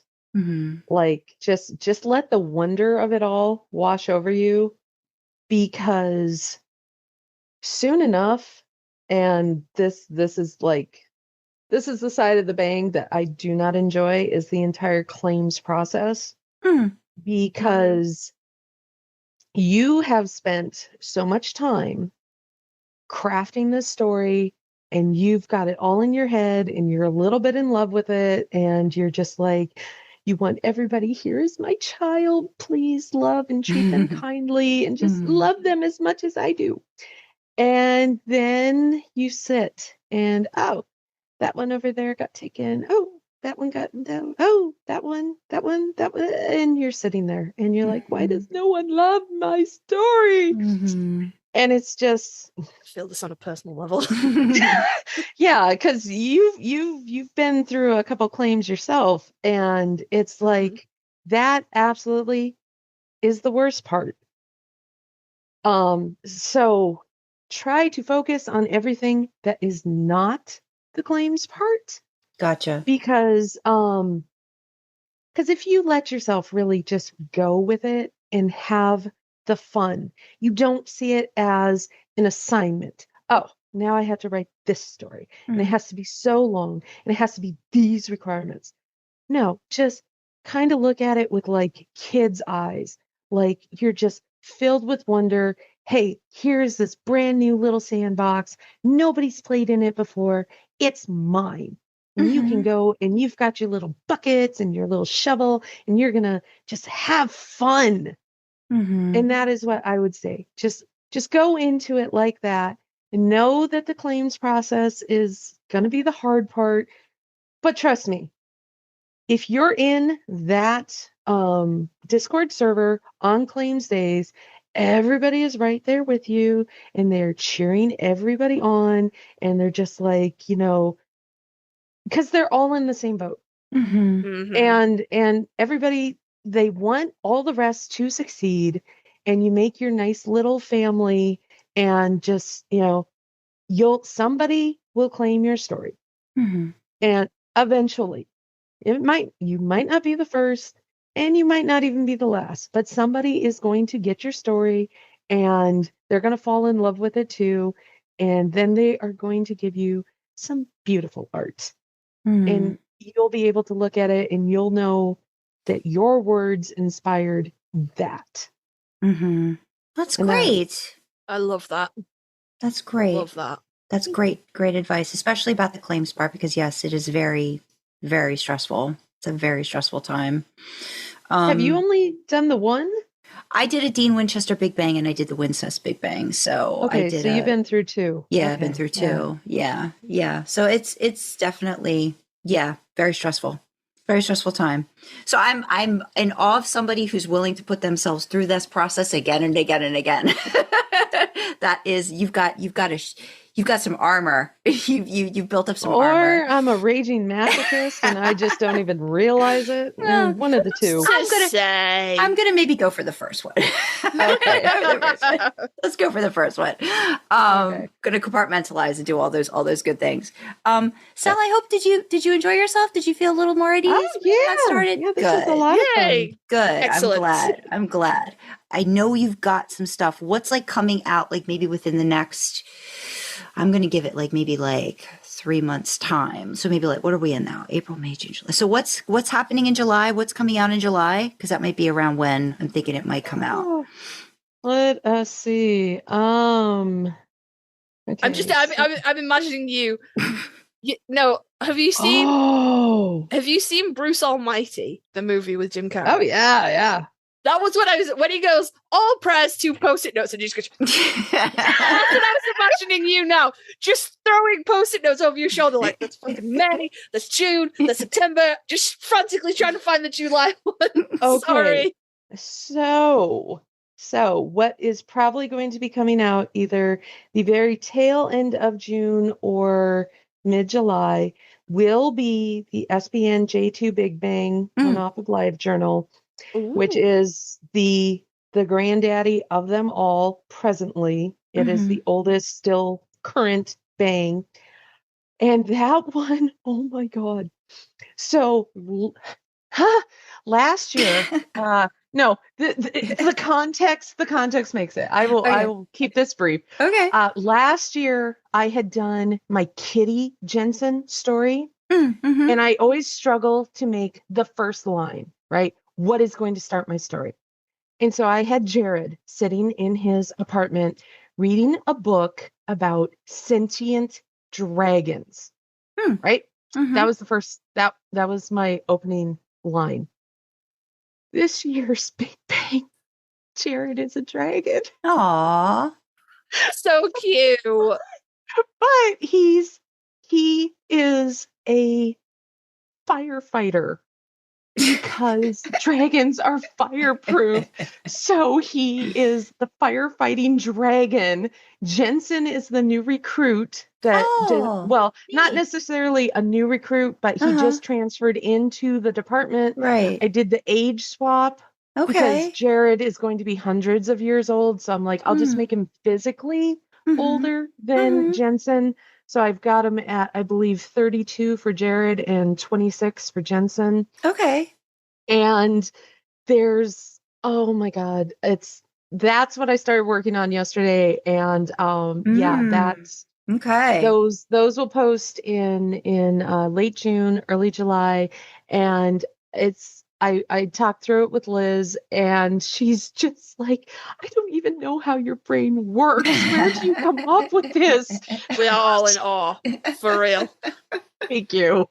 But yeah, it's the rest of my day, once I get done with you guys, the rest of my day, I'm going to be banging away on this thing. And I'm hoping to get about 7K done yet today. Wow. Good luck. Wow. My gosh. Thank you. Amazing. That's amazing. But we are going to let you go. Thank you so much. Thank you for having me. Fun just talking about your writing and the process and all that good stuff. Yeah, we had a lovely time. But thank you for the time, Sal. We truly appreciate it. And we hope you get all of your banging done that you need to get done.